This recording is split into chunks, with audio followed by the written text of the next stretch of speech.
Hello everyone, कैसे हैं आप सब। आई होप कि सब बहुत अच्छे होंगे। Welcome to my next vlog. तो कल है राधा अष्टमी, तो हम आज ही प्रिपरेशन करके रख रहे हैं कल के लिए।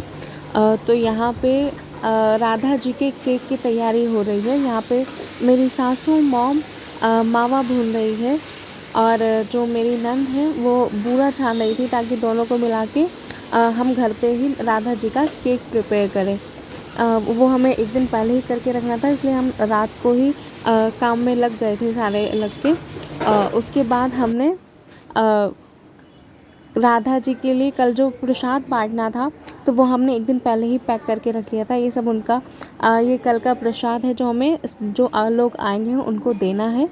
और ये है हमारी प्यारी सी राधा जी और कान्हा जी, जो हमारे घर अभी हाल ही में आई हैं, और इनके लिए सब प्रिपरेशन चल रही थी। यहाँ पे दिव्यांश मुझे परेशान कर रहा था बार बार कि मम्मा मुझे ऊपर चढ़ा दो, ऊपर चढ़ा दो, क्योंकि उनको मंदिर के पास बैठना था। तो वो बार बार जिद किए जा रहा था, रोए जा रहा था कि मुझे बिठा दो। पर मैं बिठा नहीं थी, क्योंकि वो सामान छेड़ता है ऊपर चढ़ के, इसलिए मैंने उसको नहीं बिठाया। अब अगला दिन सुबह हम सब प्रिपरेशन में लग गए। यहाँ पे शैली बैलून फुला रही थी डेकोरेशन करने के लिए। तो हमारे यहाँ जगह कम है, इसलिए हमने चौकी ऊपर ही लगाई थी। तो हम यहीं चौकी लगाएंगे, यहीं तैयारी करेंगे, इसलिए यहीं पे हम बैलून की सारी सजावट यहीं पे करेंगे। तो अब हमारी सासू मॉम आके बोली थी बस बस इतने ही बैलून फुलाओ, ज़्यादा मत फुलाओ। अब बाकी की तैयारी भी करनी है। तो इसके बाद मैं तैयार होने चली गई थी। तो यहाँ पे मैं तैयार होने लगी थी, इसलिए क्योंकि फटाफट तैयार होना था, मेहमानों को आना था। तो ये मेरा तैयार होने के बाद का लुक है, जब मैं तैयार हो गई थी। यहाँ पे भी जब मैं लुक दे रही थी, तो दिव्यांश आके यहाँ पे भी मुझे परेशान करने लग गया था कि मम्मी मुझे दूध दे दो। उसको दूध चाहिए था, भूख लगी थी दिव्यांश को। तो वो बार बार मुझे बुला रहा था, मम्मी दूध दे दो, क्योंकि उसको कुछ भी चाहिए होता है पहले रोना स्टार्ट कर देता है दिव्यांश। तो उसके बाद मैंने उसको दूध दिया। फिर यहाँ पे फाइनली हमने तैयारी कर ली थी। आंटियाँ भी आने स्टार्ट हो गई थी, हमारी डेकोरेशन भी हो गई थी। डेकोरेशन करने के बाद हम लोग मम्मी ने जोत जलाई। जोत जलाने के बाद थोड़ी देर बाद ही हमारा कीर्तन स्टार्ट हो गया था। कीर्तन होने के बाद सारी औरतें नीचे बैठ गई थी, क्योंकि हमारे यहाँ जगह बहुत कम है। तो इसलिए सब राधा जी के कीर्तन के लिए प्रिपरेशन कर रही थी।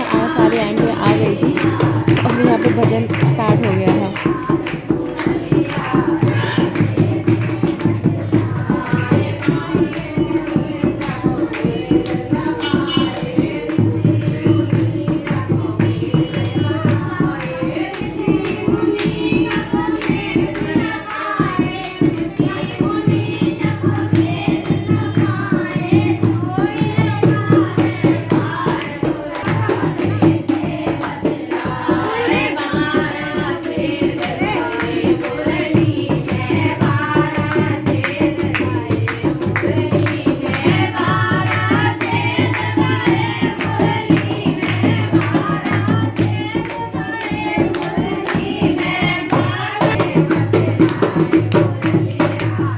तो यहाँ पर हमारी आरती स्टार्ट हो गई है।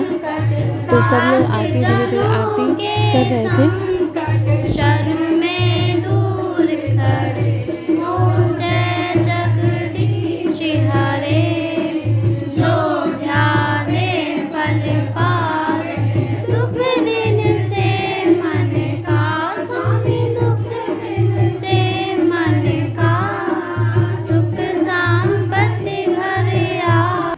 आरती होने के बाद हम सब लोगों ने राधा जी का बर्थडे सेलिब्रेट किया। राधा जी का केक कटाया मम्मी ने, और उसके केक कटने के बाद सबने उनको बर्थडे की बहुत सारी बधाई दी, विशिंग की, सब सेलिब्रेट कर रहे थे।